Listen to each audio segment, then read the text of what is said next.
අයිබෝන් කිය ටොනික් පිස YouTube channel එකත් එක්ක එකතු වෙන හැමෝම සාදරයෙන් පිළිගන්නවා. ඉතින් අද වීඩියෝ එකෙන් මම ඔයාලත් එක්ක සාකච්ඡා කරන්න බලාපොරොත්තු වෙන්නේ මේ 2000 watt inverter එක කොහොමද repair කරගන්නේ සහ මේකේ කොහොමද ක්‍රියාකාරීත්වය තියෙන්නේ කියන එක.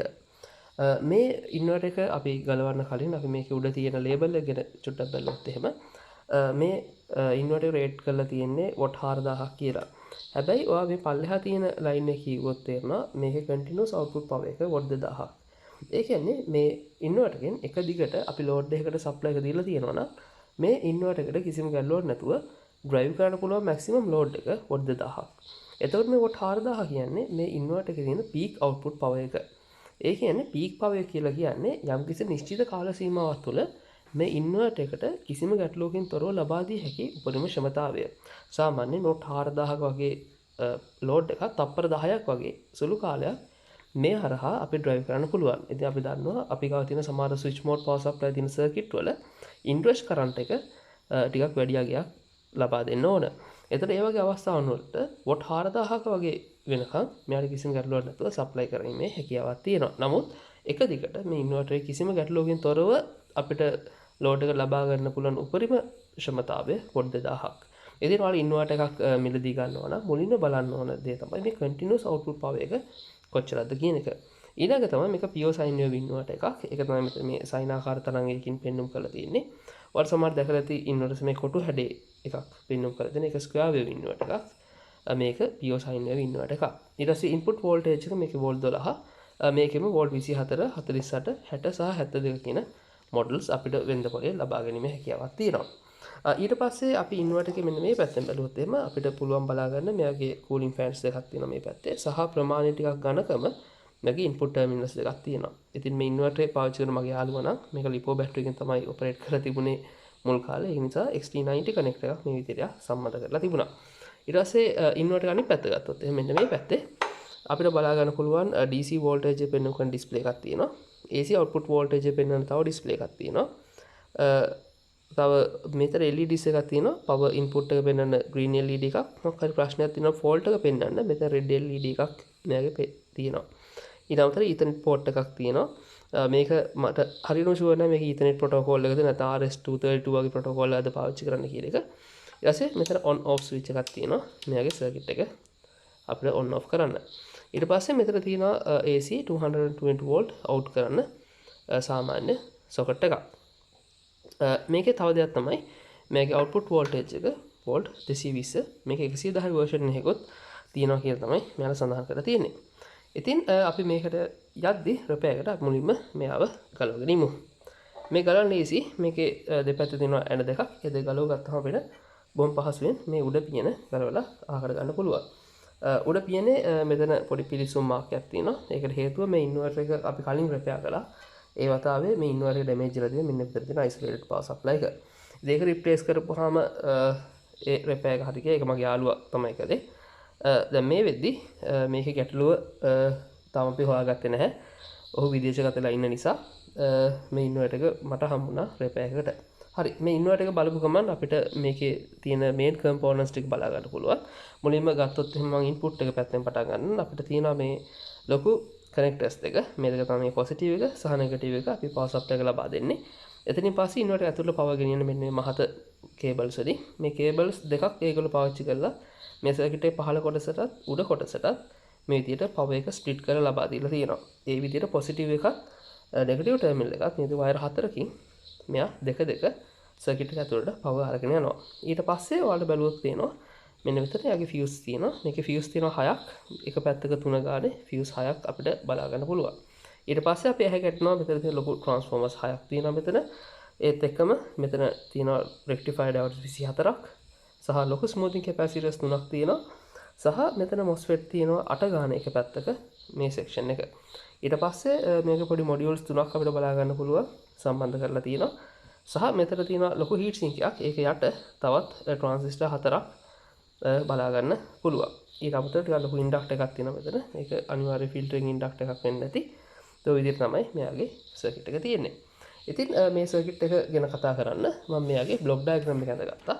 මේ බ්ලොක් ඩයග්‍රෑම් එක 100% තාම සර්ටන් නෑ මොකද ඉන්වර්ටර් එක උඩින් බලලා තමයි මම මේක අයිඩෙන්ටිෆයි කරගත්තේ තාම මේක ඇතුළේ කරලා බැලුවේ නැති නිසා හරි මුලින් බැලුවොත් එහෙම මේ ඉන්වර්ටර් එකේ බ්ලොක් ඩයග්‍රෑම් එකේ මම මේ සරලවම ඇදලා තියෙන්නේ මේකේ තව කොටස් අඩුපාඩු තියෙන්න පුළුවන් 12 වෝල්ට් ඉන්පුට් එක මම කලින් සඳහන් කරපු විදිහට මෙහෙම ෆියුස් එකකට යනවා ඊට පස්සේ යන්නේ රිවර්ස් පොලරිටි ප්‍රොටෙක්ෂන් සර්කිට් එකට ඒකට අපි හදිසි අත්වැරදීමක් කළා මේකේ පොලරිටි එක මාරු කරලා සම්බන්ධ කළොත් මේ MOSFET ෂෝට් වෙලා මේ අදාළ පරිපථයට ඩැමේජ් එකක් වෙන්න පුළුවන් ඒක නවත්තන්න මෙතන රිවර්ස් පොලරිටි ප්‍රොටෙක්ෂන් සර්කිට් එකක් තියෙනවා එයා මූලිකවම කරන්නේ අපි දණ්ඩට මාරු කරලා මේ පරිපථය සම්බන්ධ කළොත් එයා මේ මුළු පරිපථයේ ඉන්න ධාරාව සම්පූර්ණයෙන්ම ෆියුස් එක හරහා ෂෝට් කරනවා එතකොට මේ ෆියුස් ටික දැවි ගිහිල්ලා මේ පරිපථයේ ඉතුරු කොටස් ටික ආරක්ෂා වෙනවා.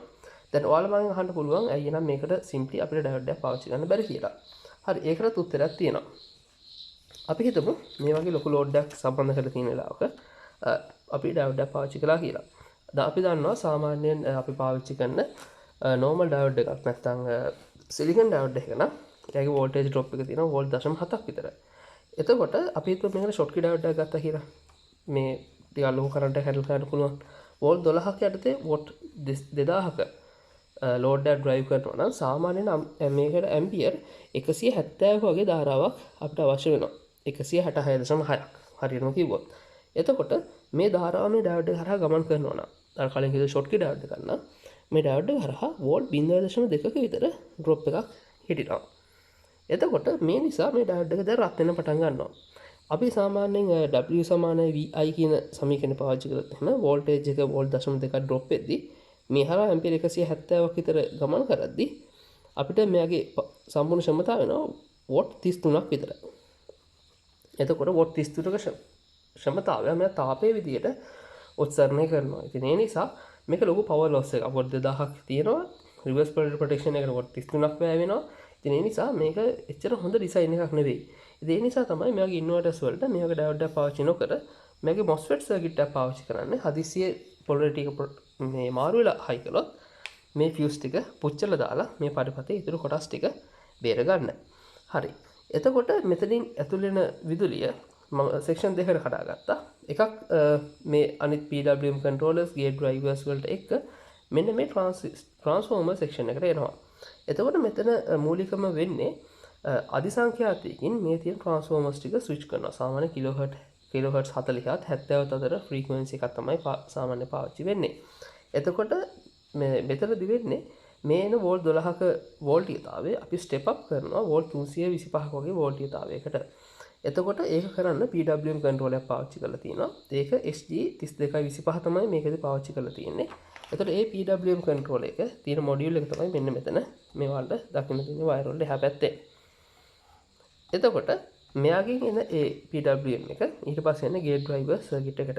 ගේට් ඩ්‍රයිවර් සර්කිට් එකේ මූලික වශයෙන්ම කරන්නේ මෙන්න මේ තියෙන MOSFET set එක ස්විච් කරන එක. මගේ assumption එක හරිනම් මෙන්න මෙතන තියෙන MOSFET දෙකත් මෙන්න මේ කෙළවරේ තියෙන මේ MOSFET දෙකත් පාවිච්චි කරන්නේ short circuit protection වලට නැත්නම් reverse polarity protection වලට. ඊතුරු MOSFET set 6 මෙන්න මේ තියෙන set 6 මූලිකවම පාවිච්චි වෙන්නේ මෙන්න මේ transformers 6 drive කරන්න. එතකොට මේකේ මූලිකම වෙන්නේ මේකෙන් නිපදවන PWM සිග්නල් එක ඊට පස්සේ යනවා ගේට් ඩ්‍රයිවර්ස් වල. එතකොට මේ හැම MOSFET එකේම ගේට් එකට අදාළ සංඥාව PWM සිග්නල් එක ලැබෙනවා. ඊට පස්සේ ඒගොල්ලෝ මේ ට්‍රාන්ස්ෆෝමර් එක ඩ්‍රයිව් කරනවා. මේ ඩ්‍රයිව් කරලා එන අධි වෝල්ටීයතාවය ඊට පස්සේ රෙක්ටිෆයි කරලා ස්මූත් කරනවා. එතකොට අපිට සාමාන්‍ය වෝල්ට් 325ක විතර වෝල්ටීයතාවයක් අපිට ලැබෙනවා. මේක DC තමයි අපිට ලැබෙන්නේ. එතකොට මේ හයි ෆ්‍රීකවෙන්සි ඩ්‍රයිව් කරද්දී තියෙන මූලිකම වාසිය තමයි මේ ට්‍රාන්ස්ෆෝමර්ස් වල සයිස් එක අපිට තව ගොඩක් අඩු කර ගන්න පුළුවන්. මම මේ ගැන මගේ ස්විචින් මෝඩ් පවර් සප්ලයි ඩිසයින් කරන වීඩියෝ දෙකේදී මම ඔයාලට ඒක සාකච්ඡා කළා. එතකොට මේ වගේ සෙක්ෂන්ස් 6ක් තියෙන. ඒ කියන්නේ මේ MOSFET දෙක තියෙන සෙක්ෂන් 6ක්, ට්‍රාන්ස්ෆෝමර්ස් 6ක්, ඊට පස්සේ මේ වගේ රෙක්ටිෆයිඩ් අවුට් 24ක් තියෙනවා මේ සර්කිට් එකේ. ඉතින් ඔයාලා සැලකිල්ලෙන් බැලුවොත් මෙතන ට්‍රාන්ස්ෆෝමර් 6 පේනවා. MOSFET set දෙක ගානේ set 6ක් තියෙනවා. සහ මෙතන රෙක්ටිෆයිඩ් අවුට් 24ක් තියෙනවා මේ වැඩේ කරගන්න. ඊට පස්සේ මෙතනින් මේ රෙක්ටිෆයිඩ් අවුට් වෙන අවුට් වෙන අධි වෝල්ටීයතාවය මෙන්න මේ තියෙන ස්මූතින් කැපැසිටර් සෙට් එකට හම්බ වෙනවා. මෙතන ස්මූතින් කැපැසිටර්ස් තුනක් අපිට බලා ගන්න පුළුවන්. සාමාන්‍යයෙන් වෝල්ට් 350කට 450කට රේට් කරපු කැපැසිටර් සෙට් එකක් තියෙනවා. හරි. ඊට පස්සේ මෙතනින් එන අධි වෝල්ටීයතාවය අපිට දැන් ඩිරෙක්ට් අපිට දෙන්න බෑ අපේ සාමාන්‍ය ඇප්ලයන්සස් වලට. එතකොට කරන්න ඕන මේක නැවත සයිනාකාර තරංගයක් බවට පරිවර්තනය කරන එක. ඉතින් ඔයාලා මෝටර් කන්ට්‍රෝලර්ස් එකෙන් පාවිච්චි කරලා තියෙනවා අනිවාර්යයෙන් H bridge එක ගැන දන්නවා ඇති. එතකොට H bridge එකක් නේද? මෙතන තිබ්බේ half bridge එකක්, මෙතන තියෙන full bridge එකක්. දැන් අපි මෙතනදී H bridge එක පාවිච්චි කරනවා මේ වැඩේ කරගන්න. එතකොට මෙතන තියෙනවා තව PWM control එකක්. මෙයා SPWM නැත්නම් sine wave PWM එකක් තමයි මෙයා නිපදවන්නේ. එතකොට ඒක යනවා ඊළඟ ගේට් ඩ්‍රයිවර් සෙට් එකට. ගිහිල්ලා මෙයා මෙතනදී MOSFET 4ක් ස්විච් කරන්න පටන් ගන්නවා. එතකොට මේ MOSFET 4 තමයි මෙන්න මේ යට තියෙන්නේ මේ H bridge එකේ MOSFET 4. ඊට පස්සේ මේකත් සමන අධිසංඛ්‍යාතකින් තමයි මේක ස්විච් කරන්නේ. ඊට පස්සේ මේක දැන් ඩිරෙක්ට්ලි අපේ ඇප්ලයන්සස් වල දෙන්න බෑ. මොකද on off සිග්නල් එකක් නේ තියෙන්නේ. ඒක ෆිල්ටර් කරනවා මේ වගේ LC නෙට්වර්ක් එකක් කරහා. ඊට පස්සේ එහෙම ෆිල්ටර් කරලා තමයි අපිට භාවිතයට ගැනීමේ හැකියාව තියෙන්නේ. විශේෂම කාරණය තමයි මෙතන තියෙන 12 වෝල්ට් සෙක්ෂන් එකත් මේ හයි වෝල්ටේජ් සෙක්ෂන් එක අතර කිසිම සම්බන්ධයක් නැහැ. එතන මේ බල සැපීම ලබා දෙන්නේ මේ PWM control එකට isolated DC to DC power supply කරහා.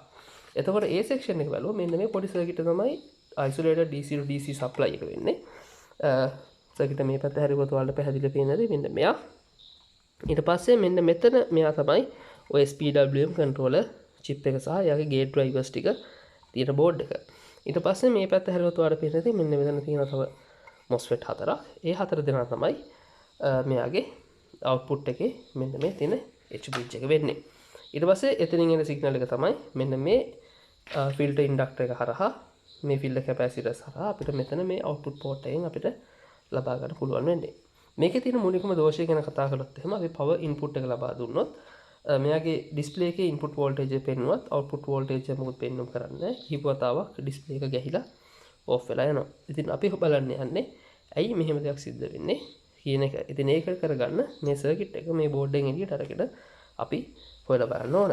ඉතින් මම මේ සර්කිට් එක ඩිබග් කරද්දී මම මේ විදිහ අප්‍රෝච් එකක් භාවිත කරන්න හිතාගත්තා. ඒ කියන්නේ මුලින්ම මම බලනවා මේ හයි වෝල්ටේජ් එක මේ සර්කිට් එකේ ජෙනරේට් වෙනවා කියන එක. ඒක ජෙනරේට් වෙනවා කිසිම ගැටලුවක් නැහැ. ඒතකොට මට කියන්න පුළුවන් මෙන්න මේ සෙක්ෂන් එක හරියට වැඩ කරනවා. ඒ කියන්නේ මේ සර්කිට් එක ඉදිරියට ගත්තොත් මෙතන ඉඳන් මෙන්න මේ හරියට එනකම් මේ සෙක්ෂන් එක මේ ට්‍රාන්ස්ෆෝමර්ස් මේ රෙක්ටිෆයර් ඩයෝඩ්ස් මේ කැපැසිටර්ස් මේ සෙක්ෂන් එක හරියට වැඩ කරනවා කියලා මට කියන්න පුළුවන්. ඊට පස්සේ මම ඩිබග් කරන්න ඕනේ මෙන්න මේ සෙක්ෂන් එක. එතකොට මට බලන්න ඕන හරියට මේ SPWM එක ජෙනරේට් වෙනවද? නැත්නම් මේ MOSFET වල හානියක් සිද්ධ වෙලාද? ගේට් ඩ්‍රයිවර්ස් ටික වැඩ කරනවද? PWM controller හරියට වැඩ කරනවද? සහ ඊටත් කලින් බලන්න මේ isolated power supply එක හරියට වැඩ කරනවද කියන එක. හදිසියේ DC මේ high voltage එක ජෙනරේට් වෙන්නේ නැත්නම් මේ capacitors දෙපැත්තේ voltage එක පෙන්වු කරන්නේ නැත්නම් අපි බලන්න ඕන මෙන්න මේ සර්කිට් එක හරියට වැඩ කරනවද? ඒ කියන්නේ PWM ජෙනරේට් වෙනවද? ගේට් ඩ්‍රයිවර්ස් ටික හරියට වැඩ කරනවද?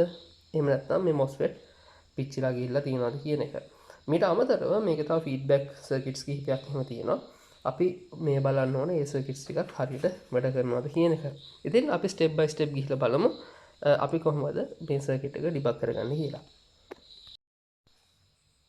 මේ වෙද්දි සර්කිට් එක එඩිට ගත්තා මෙයාගේ හවුසින් එකෙන්. ඒකට මේ හීට් සින්ක් වල තියෙන ඔක්කොම ඇනටික් ගලවන්න උනා. ඊට පස්සේ මෙන්න මෙතන තියෙන හීට් සින්ක් එකෙත් ඇනටික් ඔක්කොම ගලවන්න උනා. මොකද ඒ ඔක්කොම මේගොල්ලෝ සම්බන්ධ කරලා තියෙන්නේ මේ ප්‍රධාන කේසින් එකට.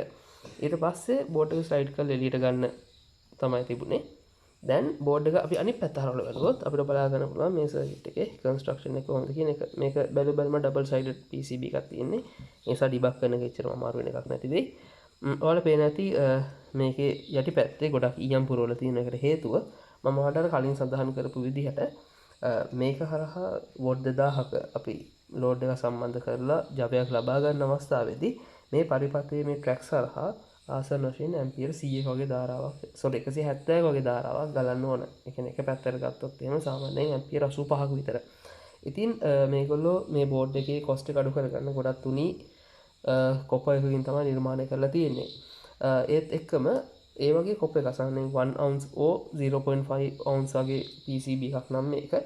එතකොට ඒ වගේ එක ට්‍රැක් එක ගොඩක් මහතට දාන්න ඕන ඇම්පියර් 80ක වගේ ධාරාවක් ගමන් කරන්න. නමුත් ඒක ඉකොනොමිකලි feasible නැහැ. ඒත් එක්කම අපි PCB ගත්ත එක ප්‍රමාණය තවත් ලොකු වෙනවා.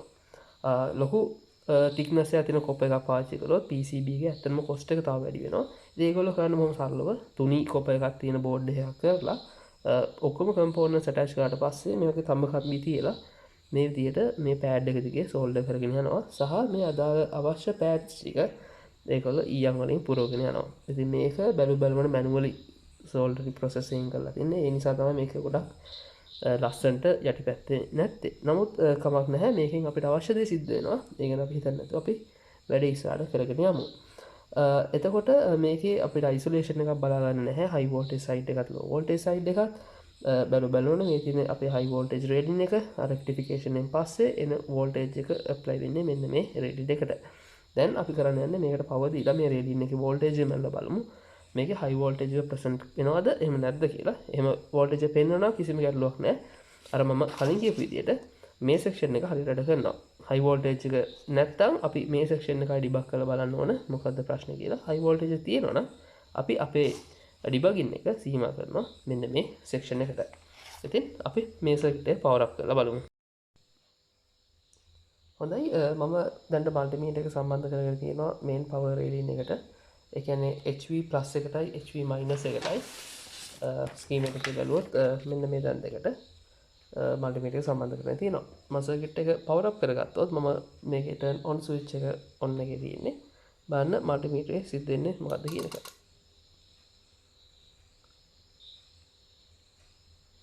අපිට පේනවා බැලුමට සර්කිට් එක ඔන් වෙනවා.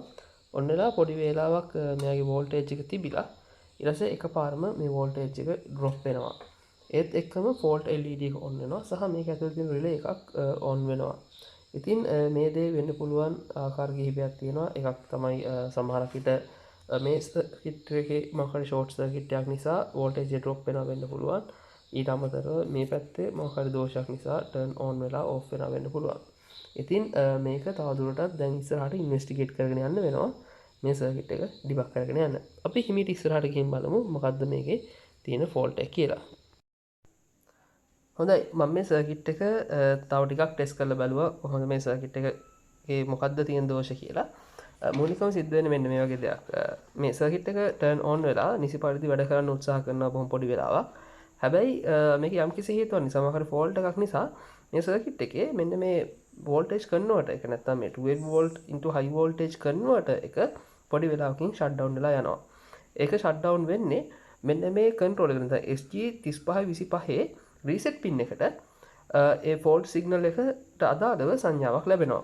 එතකොට ඒකට තියෙන්නේ මෙන්න මෙතන මේ මොඩියුල් එක. ඔයාලා පේන්නේ නැති මෙන්න මෙතන තමයි SG3525 එක තියෙන්නේ. එතකොට මෙයාගේ පින් අංක 10 තමයි මෙයාගේ රීසෙට් පින් එක. මේ රීසෙට් බාර් කියලා සමහර ඩේටා ෂීට් වල තියෙනවා. සමහර රීසෙට් කියලා තියෙනවා. කොහොම නමුත් මේ පින් එකේ වෝල්ටේජ් එක වෝල්ට් බිඳුවක් නැත්නම් ග්‍රවුන්ඩ් එකට කනෙක්ට් කරලා නම් තියෙන්නේ. මේ IC එක නිසි පරිදි වැඩ කරනවා. හැබැයි මොකක් හරි තැනක ෆෝල්ට් එකක් වුණොත් ඒක සෙන්ස් කරලා මේ IC එකේ වෝල්ටේජ් එක වෝල්ට් 1.3ට වඩා වැඩි කළොත් මේ IC එක සම්පූර්ණ ෂට් ඩවුන් වෙනවා. මේක ෂට් ඩවුන් වුණාට පස්සේ මෙතනින් එහා පැත්තේ තියෙන මෙන්න මේ MOSFET එකට කිසිම පල්සයක් යන්නේ නැහැ. මේ MOSFET ඔක්කොම turn off state එකට යනවා. එතකොට මේ ඉන්වර්ටර් එකේ මෙන්න මේ 12 volt high voltage section එකම shut down වෙනවා. එතකොට මේ සිග්නල් එක ජෙනරේට් කරන්නේ නැත්නම් මේ fault සිග්නල් එක ජෙනරේට් කරන්නේ මෙන්න මේ LM358 කියන operational amplifier එකෙන්. එතකොට මෙතන operational amplifiers තුනක් තියෙනවා. එතකොට මේ තුනෙන් මොනවද වෙන්නේ කියලා මට හරියටම කියන්න බෑ. මොකද හේතුව මේ මොඩියුල් එක සම්බන්ධ කිසිම විස්තරයක් හෝ කිසිම දත්ත පත්‍රයක ඩේටා ෂීට් එකක් මට ඉන්ටර්නෙට් එකේ හොයාගන්න හම්බුනේ නැහැ. ඉතින් ඒ නිසා මම try කරනවා මේ මොඩියුල් එක සම්පූර්ණයෙන්ම මේ සර්කිට් එකෙන් ඩීසෝල්ඩර් කරලා මේක එළියට අරගෙන මේක සර්කිට් එක පොඩ්ඩක් ස්ටඩි කරලා බලන්න මේකේ මොනවද තියෙන ෆීචර්ස්. ඒ කියන්නේ මොනවද මෙයා සෙන්ස් කරන ෆෝල්ට් සිග්නල්. එතකොට මේ ෆෝල්ට් සිග්නල්ස් කොහෙන්ද එන්නේ? එතකොට ඒ නිසාද මේ සර්කිට් එක ක්‍රියාකාරීත්වය අඩපාඩු වෙන්නේ. එහෙම නැත්නම් මේ ඔපරේෂන් ඇම්ප්ලිෆයර්ස් ඔප් ඇම්ප් වලින් එකක් හරි දෝෂ සහගත නැත්නම් මේ සෙන්සින් සර්කිට් එකේ දෝෂයක් තියෙනවද කියලා අපි ඊට පස්සේ බලන්න ඕන මේක රිපෙයාර් එක ඉස්සරහට කරගෙන යද්දි. අපි බලමු මේ සර්කිට් එක බෝඩ් එකෙන් එළියට අරන් කොහොමද මේක ක්‍රියාත්මක වෙන්නේ, මොනවද මෙයා සෙන්ස් කරන ෆෝල්ට් සිග්නල් සහ ඒ සිග්නල්ස් මේන් බෝඩ් එකේ කොයි වගේ තැන් වලින්ද මෙයා අරගන්නේ සහ මේ වෙලාවේ මේ බෝඩ් එකේ මොන වගේ දෝෂයක්ද පවතින්නේ කියන එක. සර්කිට් එකෙන් මේ මොඩියුල් එක ගලවලා අරගත්තා. ඔයාලා බැලුවොත් තේරෙයි මේක ඩබල් සයිඩඩ් PCB එකක්. ඉතින් මේකේ ටිකක් අර ට්‍රේසර්ස් ට්‍රැක් කරගන්න අමාරු නිසා තමයි මම මෙයාව බෝඩ් එකෙන් ගලවලා අරගත්තේ. මේ ඔපරේෂන් ඇම්ප්ලිෆයර්ස් වලින් සිද්ධ වෙන කාර්ය මොනවද කියලා හරියටම දැනගන්න. ඊට අමතරව ඔයාලා දකින්නට මේ මෙතන තිබුණා පවර් සප්ලයි මොඩියුල් එකක් මෙන්න මේ විදිහට සම්බන්ධ කරලා මම ඒ මොඩියුල් එකත් ගලවලා අරගත්තා. මේ මොකද මේ මොඩියුල් එකේ පින් කන්ෆිගරේෂන් එක ගැනවත් මේකේ අවුට්පුට් වෝල්ටේජස් ඉන්පුට් වෝල්ටේජස් ගැන කිසිම අදහසක් ගන්න බැහැ මට බෝඩ් එකේ තියෙද්දි. ඒ නිසා මෙයාවත් ගලවලා ගත්තා. සමහරවිට මේකේ දෝෂයක් හටගත්තොත් මේ පවර් සප්ලයි යුනිට් එකේ එතකොටත් මෙයා ෆෝල්ට් එකක් විදියට ඒක සෙන්ස් කරලා ඩිටෙක්ට් කරලා මේ සිස්ටම් එක ෂට් ඩවුන් කරන්න ඉඩ තියෙනවා. ඉතින් ඒ නිසා මම මේකේ මෙතඩ් එක පොඩ්ඩක් වෙනස් කළා. මුලින්ම මෙයා පොඩ්ඩක් චෙක් කරලා බලන්න ඕන මෙයා හරියට වැඩ කරනවද කියලා. එහෙම නැත්නම් මෙයා තමයි කලින් පාරක් පිච්චිලා තිබුණේ සර්කිට් එකේ. එතකොට බලමු මෙයාගේ මොකක් හරි ප්‍රශ්නයක් වෙලා තියෙනවද කියලා. එහෙම ප්‍රශ්නයක් නැත්නම් ඊට පස්සේ මෙයාගේ ඔප් ඇම්ප්ස් ටික බලමු කොහොමද සම්බන්ධ වෙලා තියෙන්නේ කියලා. ඒකත් එක්ක බලමු මොන පින්ස් වලින් මේ සර්කිට් එකේ තියෙන මොන වගේ පැරාමීටර්ස්ද මෙයා චෙක් කරන්නේ සහ ඒකට අදාළව කොහොමද මේක ෆෝල්ට් එකක් විදියට අරගන්නේ කියන එක. ඊට අමතරව ස්කීමැටික් එකේ පොඩි දෙයක් සඳහන් කරන්න ඕන. මේ මෙතන H bridge එකේ මෙන්න මෙතන මම MOSFET වලින් තමයි සඳහන් කරලා තියෙන්නේ මේ ගේට් මේ high voltage එක 50 Hz වලට කන්වර්ට් කරන තැන. හැබැයි මේ සර්කිට් එකේ මෙන්න මෙතන මේ තියෙන IGBT හතරක් තමයි මෙතන තියෙන්නේ. සාමාන්‍ය වෝල්ට් 600යි ඇම්පියර් 30කට වගේ ඔරොත්තු දෙන IGBT හතරක් තමයි මෙතන තියෙන්නේ. ඉතින් ස්කීමැටික් එකේ එතන පොඩ්ඩක් එඩිට් වෙන්න ඕන. ඒකත් පොඩ්ඩක් මතක තියාගන්න. අපි ඉස්සරහට යද්දි මෙතන තියෙන්නේ IGBT හතරක් කියන එක. ඉතින් අපි බලමු මේ යුනිට් දෙකෙන් කොයි එකද ෆෝල්ට් එක තියෙන්නේ සහ කොහොමද අපි ඒක නිවැරදි කරගන්නේ කියලා.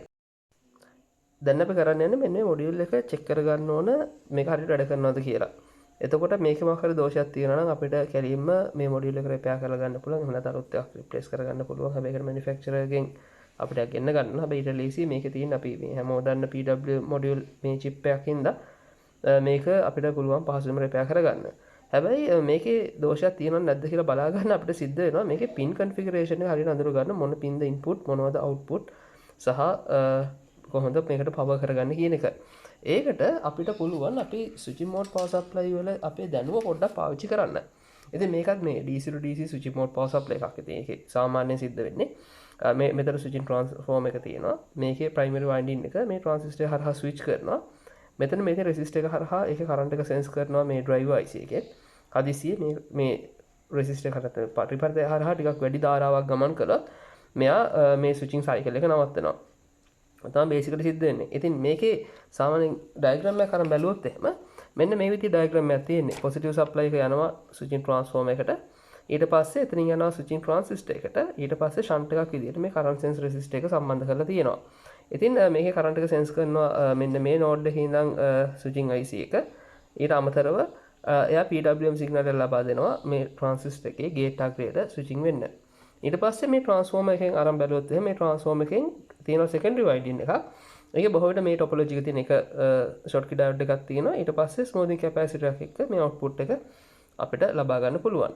ඉතින් මම බැලුවා මේ සර්කිට් එකේ කොයි විදියටද මේ කම්පොනන්ට්ස් ප්ලේස් වෙලා තියෙන්නේ කියලා. මේ ස්විචින් ට්‍රාන්ස්ෆෝමර් එක.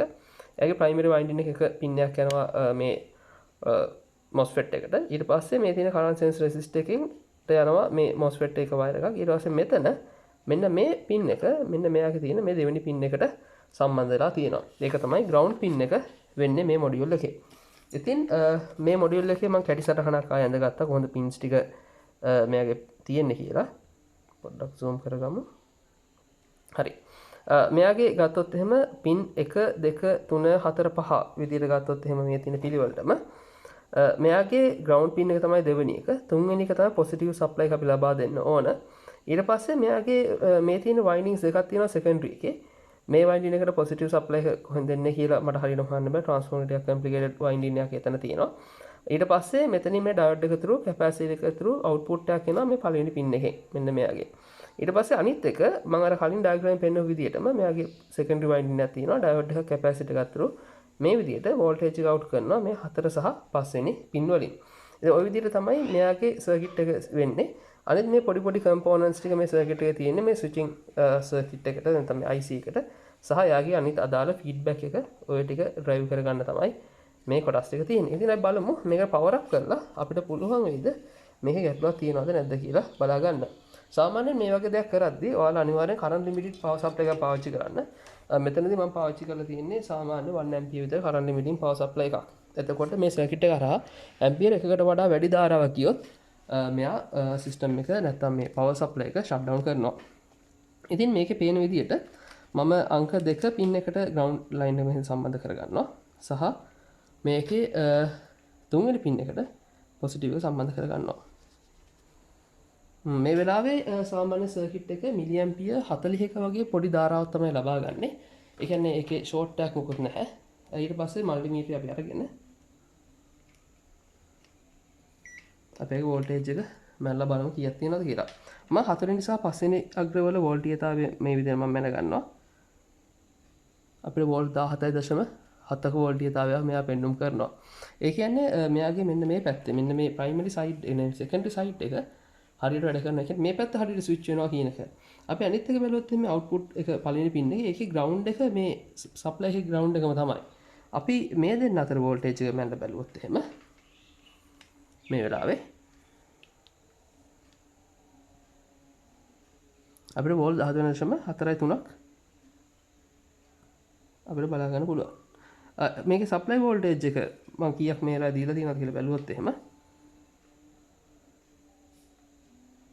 12.8.3ක් දීලා තියෙනවා. මම හිතන්නේ මෙයා වෝල්ට් 13 ගානකට බක් බූස්ට් කරලා තියාගන්න තමයි මේ පින් එක පාවිච්චි කරලා තියෙන්නේ. ඉතින් මේ විදිහට බැලුවොත් එහෙම මේ පවර් සප්ලයි සර්කිට් එක හරියට වැඩ කරනවා. මේකේ කිසිම දෝෂයක් නැහැ. මේක හරියට ස්විච් වෙනවා. දැන් අපි බලන්න ඕන මෙයාගේ මේ සිස්ටම් එකෙන් කොහාටද පවර් වෙන්නේ කියන එක සහ මෙන්න මේ සර්කිට් එකේ දැන් අපිට හොඳට ඉඩ තියෙනවා මේ පාත් ටික බලා ගන්න මේ සෙක්ෂන්ස් දෙකේ. ඒතර බලන්න ඕන මෙයාට කොහෙන්ද සෙන්ස් කරන්න සිග්නල්ස් එන්නේ සහ ඊට අමතරව අපි බලන්න ඕන මෙන්න මෙයා කොහාටද පවර් කරන්නේ සහ මොන සෙක්ෂන් වලටද පවර් කියන්නේ. මේ පවර් එක මෙයා සෙන්ස් කරනවද සහ කොහොමද සෙන්ස් කරන්නේ කොතනද ෆෝල්ට් එක තියෙන්නේ කියලා. ඉන්වර්ටරෙන් ගලගත්ත අර මේ මොඩියුල් එකයි ඊට පස්සේ මේ පවර් සප්ලයි එකයි මේ දෙකම දැන් ඉන්වර්ටරයට සම්බන්ධ කරගත්තා. මේ මම මේක මූලිකම ගලවන්න හේතු වුණේ මේකේ මොකද දෝෂයක් තියෙනවද කියලා හඳුන ගන්නත් මේකේ සර්කිට් එකේ ක්‍රියාකාරීත්වය සම්බන්ධව මට පොඩි අවබෝධයක් ලබා ගන්නත් තමයි මම මේ සර්කිට් එක ගලවලා ගත්තේ. මේ සර්කිට් එක වල පේනවා මෙතන ICs තුනක් තියෙනවා. මේ LM358 ඔපරේෂන් ඇම්ප්ලිෆයර්ස් තුනක් තමයි මෙතන තියෙන්නේ. ඊට පස්සේ SG3525 PWM කන්ට්‍රෝලර් චිප් එකක් මෙන්න මෙතන තියෙනවා. ඊට පස්සේ මම මේකේ පින්ස් ටික හඳුනාගත්තා මේ පින් මොන මොන සෙක්ෂන්ස් වලද යන්නේ කියන එක. එතකොට ඒක බැලුවොත් එහෙම මම මේ කටුවට කොලයක ඇඳගත්තා. ඒකේ පින්ස් ටික තියෙන්නේ මෙන්න මේ විදිහට. අපි මේ විදිහටම ගත්තොත් එහෙම මෙයාගේ පින්ස් ටික මම සර්කිට් එක වලට පේන්න මේ විදිහට තියාගන්නම්. මෙයාගේ පළවෙනි පින් එක තියෙන ටෙම්පරේචර් කන්ට්‍රෝලින් වලට දෙවෙනි පින් එක තියෙන මෙයාගේ බසර් එකක් තියෙනවා. ඒ කියන්නේ මෙන්න මෙතන බසර් එකක් මේකේ තියෙන නියමිතලා තිබ්බට මේගොල්ලෝ බසර් එක සම්බන්ධ කරලා නැහැ. ඒකේ මේ මොකක් හරි එරර් එකක් ආවොත් over voltage sorry under voltage වුණොත් මේ සර්කිට් එක මේ බසර් එක බීප් වෙන්න තමයි මේගොල්ලෝ නිර්මාණය කරලා තියෙන්නේ. නමුත් මේ සර්කිට් එකේ බසර් අවුට්පුට් එක තිබුණාට මෙතනට කිසිම ඉන්පුට් එකක් එන්නේ නැහැ. 3 කියන්නේ වෝල්ටේජ් ඉන්පුට් එකක්. 4 කියන්නේ සොෆ්ට් ස්ටාර්ට් එක. සොෆ්ට් ස්ටාර්ට් එක කියන්නේ මේ SG3525 IC එකේ සොෆ්ට් ස්ටාර්ට් එකක් තියෙනවා. ඒකට කැපැසිටර් එක හයි කරන්න ඕන ග්‍රවුන්ඩ් එකත් එක්ක. ඒ කැප් එක තමයි මෙන්න මෙතන තියෙන්නේ මේ සොෆ්ට් ස්ටාර්ට් කැපැසිටර් එක. ඊට පස්සේ ෆීඩ්බැක් පින් එක තියෙනවා වෝල්ටේජ් එක සෙන්ස් කරන්න මෙයාගේ මේ පැත්තට ගන්න. ඊට පස්සේ ග්‍රවුන්ඩ් ලයින් එක VCC එක ඊට පස්සේ PWM outputs දෙකක් තියෙනවා output A එක output B එක සහ මේ shut down එක නැත්නම් error එකක් ආවොත් එමේ 11 වෙනි පින් එක මෙතනින් ගිහිල්ලා මේ රතු පාට LED එකක් වල්ලා නැති මෙතන මේ රතු පාට LED එක දල්වනවා. ඒ විදිහට තමයි පින්ස් ටික තියෙන්නේ. ඉතින් ඒ අතරතුරේ මම බැලුවා මෙයාගේ මෙන්න මේ සර්කිට් එක කොහොමද වැඩ කරන්න කියලා. මේක දැන් අපි දන්නවා මෙයාගේ error එකක් ජෙනරේට් වෙනවා. මේක ඔන් කරොත් එහෙම මෙතන රතු පාට ලයිට් එක පත් වෙලා මෙයා කියනවා low voltage side එකේ error එකක් තියෙනවා කියලා. එතකොට මේ errors එන්නේ කොයි විදිහටද කියලා බලන්න මම මේ සර්කිට් එක පොඩ්ඩක් රිවර්ස් ඉන්ජිනියර් කළා. මේකේ මම ඔයාලට පෙන්වන විදිහ ඔපරේෂන් ඇම්ප්ලිෆයර්ස් තුනක් තියෙනවා. මෙතන ඔපරේෂන් ඇම්ප්ලිෆයර්ස් දෙකමාරක් තියෙනවා. ඒ කියන්නේ එකකින් හරියට පාවිච්චි කරලා නැහැ. මුලින්ම ගත්තොත් මේ 12 වෝල්ට් ඉන්පුට් එක ඔපරේෂන් ඇම්ප්ලිෆයර්ස් තුනකට යනවා රෙසිස්ටර් ඩිවයිඩර්ස් තුනක් හරහා. එතකොට මේකට රෙෆරන්ස් වෝල්ටේජ් එකක් දීලා තියෙනවා වෝල්ට් 5ක් හෝ 5.1ක වගේ වෝල්ටීයතාවයක්. ඒක ජෙනරේට් කරන්නේ SG3525 පින් අංක 14. ඒක මේ ඔපරේෂන් ඇම්ප්ලිෆයර්ස් මම මේ VREF කියලා සඳහන් කරලා තියෙන තැන් වලට හම්බ වෙනවා. ඊට පස්සේ මෙතන මොකක් හරි හේතුවකින් මේ ඉන්පුට් වෝල්ටේජ් වෝල්ට් 12ට වඩා අඩු වුණොත් මේ ඔපරේෂනල් ඇම්ප්ලිෆයර් එක ඔන් වෙලා මෙතන අන්ඩර් වෝල්ටේජ් ප්‍රොටෙක්ෂන් එක ඔන් වෙනවා. ඔන් වෙලා මේ බස් එක වදිනවා. ඒත් එක්කම මෙතන අන්ඩර් වෝල්ටේජ් ප්‍රොටෙක්ෂන් මේ ඔප් ඇම්ප් එකෙන් මෙතනින් වෝල්ටීයතාවයක් අවුට් කරලා මේ ලයින් එක ලබා දෙනවා. ඒත් එක්කම හදිසියෙන් වෝල්ටීයතාවය වැඩි වුණොත් ඕවර් වෝල්ටේජ් එක ඩිටෙක්ට් කරන දෙන ඔපරේෂන් ඇම්ප්ලිෆයර් සෙක්ෂන් එකෙන් මේකෙනුත් තව සිග්නල් එකක් ජෙනරේට් කරලා මේ ලයින් එකටම නැවත ලබා දෙනවා. ඒකත් එක්කම මෙතන තියෙනවා තර්මල් ප්‍රොටෙක්ෂන් එකක්. ඒ කියන්නේ මෙන්න මෙතන තියෙනවා තර්මිස්ට් එකක්. මේ තර්මිස්ට් එකේ ඉඳන් එන ලයින් එක තමයි අර මම කලින් කතා කරපු විදිහට මෙයාගේ පළවෙනි පින් එකට එන්නේ. එතකොට මොඩියුල් එකේ පළවෙනි පින් එකට එන එකත් මෙයාගේ ඔප් ඇම්ප් එකකට යනවා. ගිහලා එතනිනොත් හදිස්සිය හරි මේක උෂ්ණත්වය වැඩි වුණොත් මෙයාත් මෙතනින් වෝල්ටීයතාවයක් නිකුත් කරනවා. එතකොට ඒ වෝල්ටේජ් එකත් එන්නේ මේ ලයින් එකටමයි. ඒත් අමතරව තවත් මේ එරර් ලයින් එකටම තවත් එළියෙන් මෙයාගේ නැත්තම් පින් අංක 10න් තවත් සිග්නල් එකක් මෙයාට ඇතුලෙන් දෙන්න පුළුවන් කමක් තියෙනවා. ඒ කියන්නේ මේ බෝඩ් එකේ තව එරර් සිග්නල් එකක් මෙයාට දෙන්න පුළුවන්. හැබැයි ඒකට අදාළ වෙන ෆෙරිකලස් මේ උපකරණ කිසිම දෙයක් මේකේ සෝල්ඩර් කරලා නැහැ. එතකොට ඒක මේ බෝඩ් එකෙන් කිසිම වෙලාවක ජෙනරේට් වෙන්නේ නැහැ. එතකොට මේ ඔක්කොම ලයින්ස් ටික ගිහිල්ලා මෙතන කැපැසිටර් එකක් තියෙනවා. මේක charge වෙනවා. ඒ කියන්නේ පොඩි වෙලාවක් නෑ ඩිලේ ටයිම් එකක් වගේ තියෙන්නේ. වෙලා මෙතන ඔප් ඇම්ප් එකට යනවා.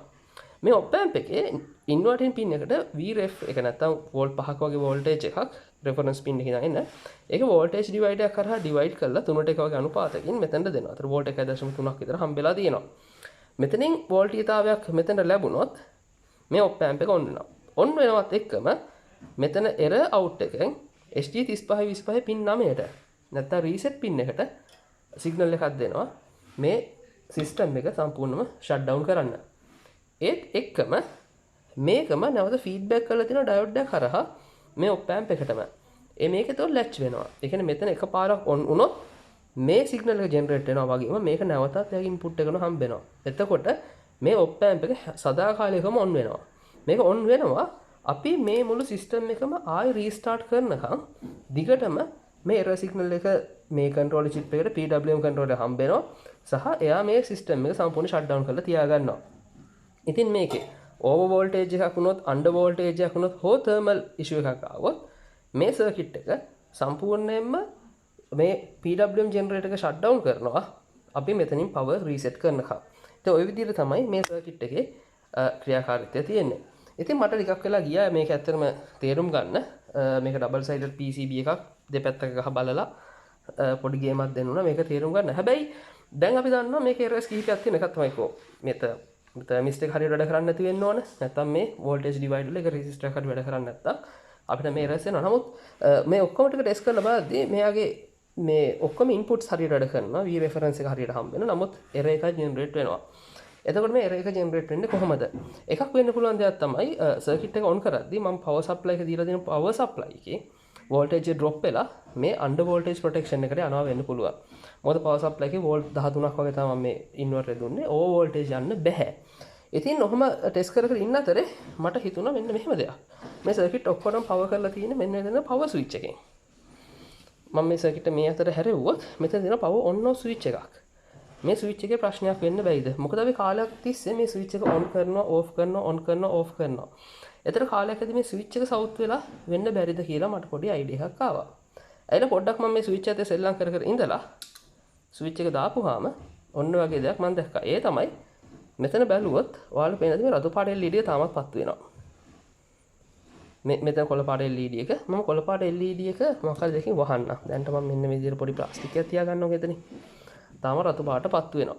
එතකොට මෙතන පේනවා වෝල්ට් 13.3ක් තියෙනවා ඉන්පුට් එකේ අවුට්පුට් වෝල්ටේජ් එකක් නම් නැහැ. හරි. මම මේක මේ ෂට් ඩවුන් කරලා තියාගන්නවා. තියාගෙන මේක මම ට්වීසර් එකේ එකපාර ෂෝට් කරනවා. දැන් මොකද්ද වෙන්නේ? දැන් මේ සිස්ටම් එක සුපුරුදු පරිදි වැඩ කරනවා. වෝල්ට් 225ක අවුට්පුට් එකක් පෙන්නනවා. සහ වෝල්ට් 13.2ක සිස්ටම් එකේ තියෙනවා. දැන් අර එරර් එක නැහැ. මේක සිද්ධ වෙලා තියෙන්නේ බොහොම සරල දෙයක්. මේ ඉන්වර්ටර් එක කාලයක් පාවිච්චි කරද්දී මේ ස්විච් එකෙන් තමයි දිගටම ඔන් ඔෆ් කරන්නේ. අපි හිතන්නේ ඇත්තටම මේ ස්විච් එක හරහා ලොකු කරන්ට් එකක් යන්නේ නැතුව ඇති කියලා. ඇත්තම කතන්දරේ මේ ස්විච් එකෙන් මේ රිලේ එක ඔන් කරනවා. හැබැයි ඔන් කරනකොට ඩිලේ එකකුත් එක්ක. එතකන් මුළු ලෝඩ් එකම අදින්නේ මේ ස්විච් එකෙන්. ඉතින් අපි මේ ස්විච් එක දාන ඔන් කරන ඔෆ් කරන වාරයක් පාසා මේක ඇතුළේ ටර්මිනල් වල ආක් වෙන්න පටන් ගන්න නැත්නම් ස්පාර්ක් වෙනවා. මේ ආක් එක හින්දා මේකේ ස්විච් එකේ රෙසිස්ටන්ස් එක ටිකෙන් ටික කාලයක් යද්දි වැඩි වෙනවා. එතකොට අපි මේ ස්විච් එක ඔන් කරලා මෙයාගේ රෙසිස්ටන්ස් එක මැනලා බැලුවොත් එහෙම මම හිතනවා අපිට සැලකිය යුතු ප්‍රතිරෝධයක් මේක බලා ගන්න පුළුවන් වෙයි කියලා. මම මල්ටිමීටරේ මේ විදිහට තියලා ඉන්වර්ටරේ පවර් සම්පූර්ණයෙන්ම ඩිස්කනෙක්ට් කරලා ස්විච් එක ඔන් කරලා බලමු මල්ටිමීටරේ තියලා කොච්චර ප්‍රතිරෝධයක් මේක පෙන්නයිද කියලා.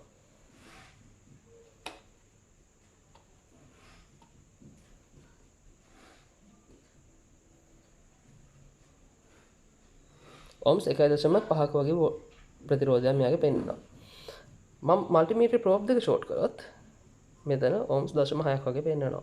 දැන් අපි ආසන්න වශයෙන් ගත්තොත් එහෙම මේකේ ohms 1ක වගේ ප්‍රතිරෝධයක් දැන්ට මේකේ හැදිලා තියෙනවා. ඔයා හිතන්න මේක ohms 1ක් වෙද්දී මේ පරිපථය හරහා ඇම්පියර් 1ක වගේ ධාරාවක් පරිපථයට යද්දී ස්විච් එක හරහා වෝල්ට් 1ක් වගේ ඩ්‍රොප් වෙනවා. හැබැයි මේකත් එක්ක මේ ස්විච් එකත් එක්ක සම්බන්ධ වෙන අනිත් සිස්ටම්ස් වල කැපැසිටිව් ලෝඩ්ස් තිබුණොත් මේ හරහා ඊටත් වඩා වැඩි ධාරාවක් ගමන් කරනවා. එතකොට මේ කැපැසිටර්ස් ලෝඩ් වෙනකම් මේ ස්විච් එක වැඩ කරන්නේ ප්‍රතිරෝධකයක් විදියට. එතකොට මේ කැපැසිටර්ස් charge වෙනකම් මේ පරිපථයට අවශ්‍ය සම්පූර්ණ වෝල්ටීයතාවය ලැබෙන්නේ නැහැ. හැබැයි ඒ වෙද්දී මෙතන තියෙන අන්ඩර් වෝල්ටේජ් ප්‍රොටෙක්ෂන් සර්කිට් එක මේ ලයින් එකේ අන්ඩර් වෝල්ටේජ් එකක් තියෙනවා කියලා ඩිටෙක්ට් කරලා එරර් සිග්නල් එක හදලා ඉවරයි. ඔන්න ඔතනයි ප්‍රශ්නේ වෙලා තියෙන්නේ. ඉතින් මේක ඇත්තටම වෙලා තියෙන්නේ මේ ස්විච් එක කාලයක් එක්ක යද්දී ස්විච් එක සවුත් වෙලා තමයි මේ ඉන්වර්ටරේ තිබිලා තියෙන්නේ. ඉතින් මේක මට හොයාගන්න ගොඩක් වෙලාවක් ගියා. හැබැයි මම මේ රෙපෙයාර් ගොඩක් එන්ජොයි කළා. මොකද මේ ඉන්වර්ටර් එකේ ඉන්සයිඩ් අවුට් මම ඔක්කොම ටික දැනගත්තා. මේ මගේ පළවෙනි ඉන්වර්ටර් රෙපෙයාර් එක. ඇත්තටම මම රෙපෙයාර් කරන කෙනෙක් නෙවෙයි. මම වෘත්තීය වශයෙන් අලුත් වැඩියා කරන කෙනෙක් නෙවෙයි. මේ මගේ යාළුවෙකුගේ ගෙදර එයා අයින් කරලා තිබුණ ඉන්වර්ටර් එක මට try එකක් දෙන්න කියලා ලබා දීපු එක. ඉතින් මේ මම පළවෙනි රෙපෙයාර් එක. මම මේ වීඩියෝ එක ඔයාලට අරගෙන ආවේ ඉන්වර්ටර් සම්බන්ධව ඔබට දැනුමක් ලබා දෙන්න, ඒ වගේ අභ්‍යන්තරික ක්‍රියාකාරීත්වය සම්බන්ධ දැනුමක් ලබා දෙන්න, සහ මේ ප්‍රොටෙක්ෂන් සර්කිට් සහ සම්බන්ධව ඔබට දැනුමක් ලබා දීම විතරයි. මේ වීඩියෝ එකේ පරම අරමුණ වෙන්නේ ඔබට අධ්‍යාපනික දැනුමක් ලබා දීම පමණයි. මේ හරහා මම කිසිම වාණිජමය අරමුණක්වත් කිසිම දෙයක් ලබා ගන්න බලාපොරොත්තු වෙන්නේ නැහැ. ඉතින් මම හිතනවා මේ වීඩියෝ එකෙන් ඔයාලට අලුත් දෙයක් ඉගෙන ගන්න පුළුවන් වෙන්නේ නැති කියලා. ඉතින් එහෙනම් ගිහින් එන්න හැමෝටම ජය වේවා.